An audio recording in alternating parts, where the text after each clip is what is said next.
month already of our CBMS, which means we will really try working hard on extending this to our local leaders.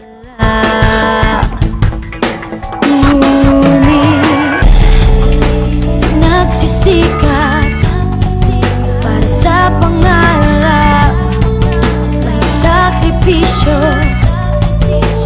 pawis binubuno, nagbabago, ganyan ang tao, itanim sa puso dahil nais naming marating tuktok ng mga bituin, di kami titigil.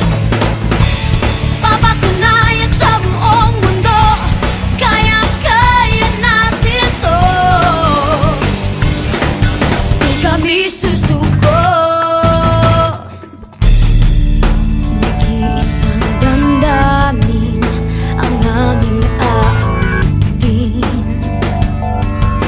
ihahayag aming mithiin, itatayong bandila ang ating musika, Pilipino, taas ang kamay, umawit ka at ika'y magsikap para sa pangarap. Siyempre, ang aming utang tungkol dito sa bagay na ito. Kaya sir, matagumpay ninyong na ipaalam ulit sa amin ang mga bagay na dapat namin gawin.